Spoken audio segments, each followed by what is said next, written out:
August মাসটা আসাই আমাদের জন্য খুব কষ্টের। সেই 5ই আগস্ট, 15ই আগস্ট, 21শে আগস্ট, প্রতিদিন প্রতি মুহূর্ত একটার পর একটা ঘটনা। অবৈধভাবে ক্ষমতা দখল, এই আগস্ট মাসেই কিন্তু ক্ষমতা দখল করেছিল। আবার এবারও সেই একই আগস্ট মাসেই ক্ষমতা দখল করলো ইউনূস। তার পরিণতিও হবে ভয়াবহ, পালাবারও পথ পাবে না। এই বাংলার মাটিতে জনগণের এই রক্ত নিয়ে হোলি খেলা, তার বিচার হবে। দায় মুক্তি দিয়ে মুক্তি পাবে না। খুনি 15ই আগস্ট হত্যাকারীদের দায় মুক্তি দেওয়া হয়েছে, তাদের বিচার হয়েছে।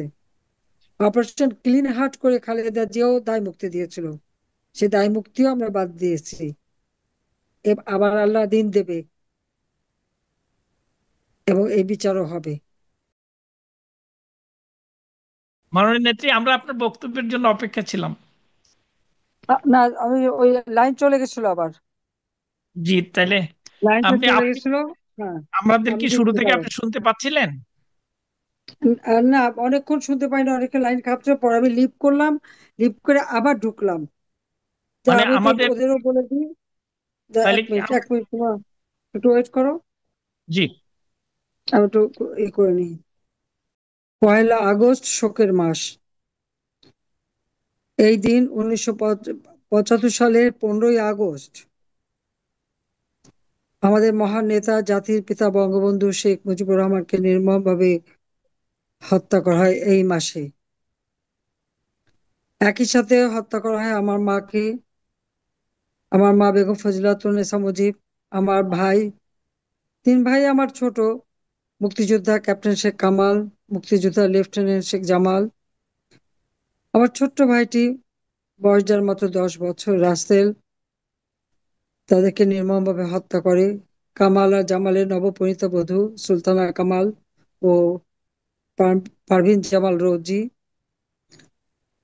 যাদের সদ্য বিবাহিতা মেহেদির রং তখনো হাত থেকে মোছেনি। ঘাতকের নির্মম বুলেটে তাদের মেহেদির রং মনে হয় যেন আরো ঢেকে যায়। আমার একমাত্র চাচা শেখ আবু নাসের মুক্তিযোদ্ধা, তাকেও নির্মমভাবে হত্যা করে। রাষ্ট্রপতির military secretary brigadier Jamil Uddin এবং পুলিশ অফিসার সিদ্দিকুর রহমানকে হত্যা করে। একই দিনে আমার মেজফুর বাড়িতে আক্রমণ করে শেখ ফজলুল হক মনি, মুক্তিযোদ্ধা, এবং তার অন্তঃসত্ত্বা স্ত্রী আরজুমনিকে হত্যা করে। আমার সেজুপুর বাড়িতে আক্রমণ করে আমার সেজুপুপা কৃষিমন্ত্রী আব্দুর রাব সানেবাত, মুক্তিযোদ্ধা, সংগঠক এবং তার 10 বছরের ছেলে আরিফ, 13 বছর মেয়ে বেবি, আবুল হাসান আবদুল্লাহর ছেলে 4 বছরের সুকান্ত বাবু, এবং মুক্তিযোদ্ধা, সাংবাদিক শহীদ সানিয়াবাদ এবং রেন্টু সাংস্কৃতিক কর্মী, তাদেরকে নির্মমভাবে হত্যা করে। আমি সকলের আত্মার মাগফিরাত কামনা করি। ওই দিনটায় আমরা ছিলাম না, আমি আর রেহানা বিদেশে ছিলাম, আমরা বেঁচে গিয়েছিলাম, কিন্তু আমাদের ওই বাচ্চাটা ছিল মৃত্যু থেকেও কঠিন। বিদেশের মাটিতে বাবা মা ভাই সব হারিয়ে একটা অসহায় অবস্থা আমরা পড়েছিলাম।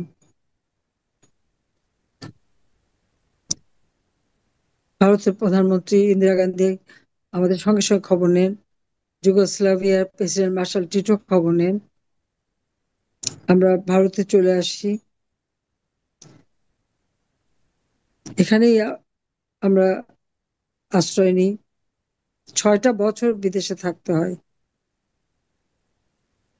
আমি জানি না আমার বাবার কি দোষ ছিল। সেই 1948 সালে তিনি যখন ঢাকা বিশ্ববিদ্যালয়ের আইন বিভাগের ছাত্র, তখন মাতৃভাষা বাংলা ভাষা, পাকিস্তানিরা আমাদের মাতৃভাষা কেড়ে নিতে চেয়েছিল, উর্দু ভাষা চাপিয়ে দিতে চেয়েছিল, তারই বিরুদ্ধে তিনি সংগ্রাম শুরু করেন, ছাত্রলীগ প্রতিষ্ঠা করেন 1949, এবং সেটা করতে যেয়ে জেলেও যান। পাকিস্তান আন্দোলনও তিনি করেছিলেন। আর এরপরে পাকিস্তান আমলে যখন আমাদের বাঙালিদের উপরে শোষণ বঞ্চনা শুরু হলো, তারই প্রতিবাদ তিনি করেছিলেন। ওই 48 সাল থেকে 49 সালের মধ্যে 3বার তাকে কারাবরণ করতে হয়। 1949 সালে বাংলাদেশ আওয়ামী লীগ প্রতিষ্ঠা লাভ করে। বঙ্গবন্ধু শেখ মুজিব 1 নম্বর যুগ্ম সাধারণ সম্পাদক, জেলখানায় বসেই এই আওয়ামী লীগকে সুসংগঠিত করে বাংলাদেশের জনগণের অধিকার প্রতিষ্ঠার জন্য তিনি সংগ্রাম করে যান, জেল জুলুম অত্যাচার সহ্য করেন। আমরা সন্তান হিসেবে বাবার স্নেহ বঞ্চিত ছিলাম। আমাদের সাথে তো দেখা হতো কারাগারে। মনে হয় 2টো বছর একটানা আমরা আমার বাবাকে কাছে পাইনি। বাংলার মানুষকে তিনি অধিক ভালোবাসতেন। বাংলার মানুষের জন্য তিনি জীবনটা উৎসর্গ করেছিলেন এবং তারই নেতৃত্বে আমরা স্বাধীনতা অর্জন করি। তিনি ধীরে ধীরে বাঙালি জাতিকে স্বাধীনতার চেতনায় উদ্বুদ্ধ করেন। ঐতিহাসিক 7ই মার্চের ভাষণ, যার যা কিছু আছে তাই নিয়ে শত্রু মোকাবেলা করতে হবে, বাঙালি জাতি কিন্তু সেটাই করেছিলেন। অসহযোগ আন্দোলনের ডাক দেন। 25শে মার্চ পাকিস্তানের হানাদার বাহিনী যখন নিরস্ত্র বাঙালির উপর ঝাঁপিয়ে পড়ে, তিনি 26শে মার্চ প্রথম প্রহরে স্বাধীনতার ঘোষণা দিয়ে যুদ্ধ চালিয়ে যাবার নির্দেশ দেন। সাথে সাথে পাকিস্তানি হানাদার বাহিনীর হাতে গ্রেপ্তার হন। এরপরেই আমার মা, আমি, রেহানা, রাসেল, আমরা সবাই গ্রেপ্তার হই। ধানমন্ডি 9 নম্বর, সেই সময় 18 নম্বর রোড ছিল, এখন 9-এ 26 নম্বর বাড়ি, একতলা একটা বাড়ি ছিল, সেই বাড়িতে আমাদের গ্রেপ্তার করে রাখে। আমাদের ধানমন্ডি 32 নম্বর বাড়িতে লুটপাট হয়। কি চেয়েছিলেন বঙ্গবন্ধু শেখ মুজিবুর রহমান? বাঙালি জাতির মুক্তি। শিক্ষায় দীক্ষায় সব দিক থেকে বাঙালি জাতি উন্নত হবে। স্বাধীনতার পরটা তিনি দিয়েছিলেন সংবিধান। একটা স্বল্পোন্নত দেশ হিসেবে বাংলাদেশকে গড়ে তোলেন। বাংলাদেশের মানুষের অর্থনৈতিক মুক্তি অর্জনের জন্য জাতীয় ঐক্যের ডাক দেন, দ্বিতীয় বিপ্লবের কর্মসূচি দেন এবং এর ফলে বাংলাদেশের মানুষের জীবন মান উন্নত হতে শুরু করে। প্রবৃদ্ধি 9% উন্নীত হয়, যা আজ পর্যন্ত কেউ করতে পারেনি। যখনই এদেশের মানুষের জীবনের শান্তি নিরাপত্তা চলে আসে, সে যুদ্ধের ভয়াবহতা কাটিয়ে ওঠে। পাকিস্তানি হানাদার বাহিনী কর্তৃক আল বদর, রাজাকার, আল শামস বাহিনী গড়ে তোলা হয়। সেই গোলাম আজম, মতিউর রহমান নিজামী, আব্দুল আলিম, আব্দুল মান্নান, আব্দুল সোবান সব, আর অনেকেই, কাদের মোল্লা, মানে কত নাম বলবো আমি, আমাদের হচ্ছে ফরিদপুরের প্রত্যেকে এই সব বাহিনীর সাথে জড়িত ছিল। তখন তারা যুবক ছিল। গণহত্যা চালানো, বুদ্ধিজীবীদের হত্যা করা, একই সাথে আমাদের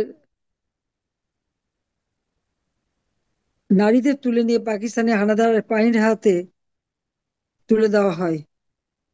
দিনের পর দিন, দিনের পর দিন এদের এই নারীদের উপর পাশবিক অত্যাচার চলে। তারা গণহত্যা শুরু করে। জাতির পিতা বঙ্গবন্ধু শেখ মুজিবের বিরুদ্ধে মিথ্যা মামলা দেওয়া হয়, পাকিস্তানে কারাগারে নিয়ে অকথ্য অত্যাচার নির্যাতন করেছিল। জাতির পিতার নির্দেশে মুক্তিযুদ্ধে আমরা বিজয় অর্জন করি। বিজয়ের পর আন্তর্জাতিক চাপে পাকিস্তানি শাসক ইয়াহিয়ার পতন ঘটে।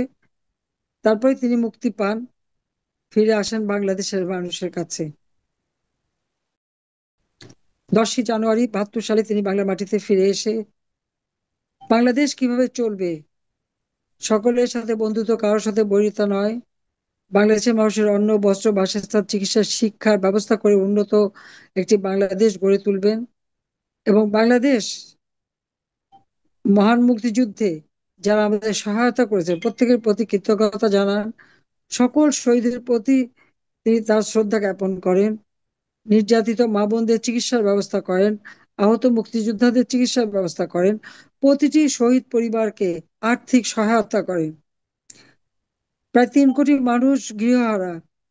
প্রত্যেকটা মানুষের ঘর বাড়ি তৈরি করা থেকে শুরু করে স্কুল, কলেজ, মসজিদ, মাদ্রাসা, মন্দির, পেগোডা, গির্জা, যা কিছু ধ্বংস ছিল একে একে সব মেরামত করে দিয়ে রাস্তাঘাট, পুল, ব্রিজ, রেল ব্রিজ সবকিছু মেরামত করেন। এয়ারপোর্ট পর্যন্ত ভাঙা অবস্থা ছিল, সেটাও মেরামত করেন। মাত্র 3 বছর 7 মাস। কারেন্সি নোট ছিল না, রিজার্ভ মানি ছিল না। এই মুক্তিযুদ্ধ চলাকালীন সময় কোনো ফসল হয়নি, শূন্য হাতে যাত্রা শুরু করে একটি দেশকে তিনি গড়ে তুলে যখন মানুষের জীবনে স্বস্তি ফিরে আসে, শান্তি ফিরে আসে, আর তখনই এই হত্যাকাণ্ড ঘটে। বঙ্গবন্ধু শেখ মুজিবকে হত্যার পর বাঙালি কি পেয়েছে? প্রতিনিয়ত সেনাবাহিনীতে কু হতো, আর অগণিত সেনা অফিসার এবং সৈনিকদের হত্যা করা হয়েছে। নাহলে 2000-এর মতো সৈনিককে এবং হাজার হাজার অফিসারকে হত্যা করা হয়েছে। 18-19টা কু হয়। এমনকি বিমান বাহিনীর সেখানেও যখন কু হয়, 565 জন বিমান বাহিনীর অফিসার এবং সৈনিক এবং অন্যান্যদের হত্যা করা হয়। জিয়াউর রহমান অবৈধভাবে ক্ষমতা দখল করে একে একে আমাদের মুক্তিযুদ্ধের চেতনাকে নস্যাৎ করে, মার্শাল ল জারি করে, সংবিধান সঙ্গিনের খোঁচায় ক্ষতবিক্ষত করে, জনগণের ভোটের অধিকার কেড়ে নেয়। জনগণ ভোট দিতে পারতো না, কিন্তু 110% ভোট পড়তো। এটাই ছিল জিয়াউর রহমানের রীতি। হ্যাঁ না ভোট, রাষ্ট্রপতি ভোট, সংসদ, জাতীয় সংসদ ভোট, নতুন দল করে ক্ষমতা এসে অবৈধ ক্ষমতা বৈধ করার প্রক্রিয়া শুরু করে। এবং তারই পদাঙ্ক অনুসরণকারী জেনারেল এরশাদ ওই একই পদাঙ্ক অনুসরণ করে। জনগণের ভোটের অধিকার কেড়ে নেওয়া হয়। 6 বছর পর আমি আওয়ামী লীগ আমাকে সভাপতি নির্বাচিত করলে আমি বাংলাদেশে ফিরে আসি এমন একটা জায়গায় যেখানে আমার বাবা মা ভাইদেরকে যারা হত্যা করেছে তাদেরকে ইন্ডেমনিটি দেওয়া হয়েছে। আমরা যারা আপনজন হারিয়েছি 15ই আগস্ট, আমাদের বিচার চাবার কোনো অধিকার ছিল না।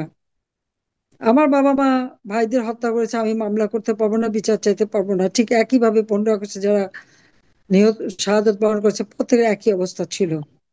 এবং তারা পুরস্কৃত হয়েছিল। জিয়াউর রহমান তাদের বিভিন্ন দূতাবাসে চাকরি দিয়েছিল, ব্যবসা বাণিজ্য করতে দিয়েছিল। এরশাদ এই কর্নেল ফারুকের দল করার সুযোগ করে দিয়েছিল।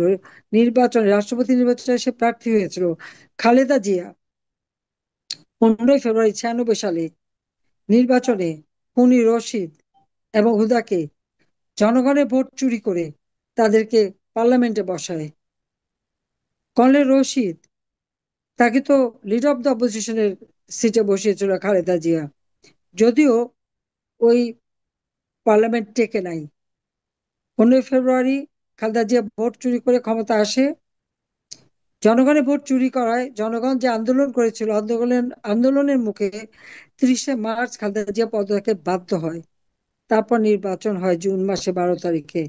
সেই নির্বাচনে আওয়ামী লীগ জয়লাভ করে সরকার গঠন করে। আওয়ামী লীগের একমাত্র সরকার, নির্বাচিত সরকার, 5 বছর সময় আমরা অতিক্রম করে শান্তিপূর্ণভাবে ক্ষমতা হস্তান্তর করি। বাংলাদেশের ইতিহাসে শান্তিপূর্ণভাবে ক্ষমতা হস্তান্তরের আর কোনো ইতিহাস নাই। একমাত্র আওয়ামী লীগ যখন ক্ষমতা ছিল তখনই তখনই ক্ষমতা হস্তান্তর শান্তিপূর্ণভাবে হয়েছে 2001-এ। কিন্তু 1 অক্টোবরের নির্বাচনের সময় থেকে যে অত্যাচার নির্যাতন এই বিএনপি জামাত জোট ক্ষমতা এসে আমাদের উপরে চালাতে থাকে, সেটা মানে ভাষায় বর্ণনা করা যায় না। ঠিক আজকে যেমন এখন ওই বিএনপি জামাত এবং ওই খুনি ফ্যাসিস্ট সুদখোর ইউনূস ক্ষমতা অবৈধভাবে দখল করেছে, অবৈধভাবে ক্ষমতায় বসে ঠিক যেভাবে আমাদের নেতা কর্মী মুক্তিযোদ্ধা তাদের উপর আক্রমণ করছে, এই কাজই একই রকম প্রায় ওই 2001 সাল থেকে 2006 সাল পর্যন্ত বিএনপি জামাতের দুঃশাসন, তাদের দুর্নীতি, জঙ্গির উত্থান, গ্রেনেড হামলা, অস্ত্র চোরা কারবারি, সেই 10 ট্রাক অস্ত্র মামলা, নানা ধরনের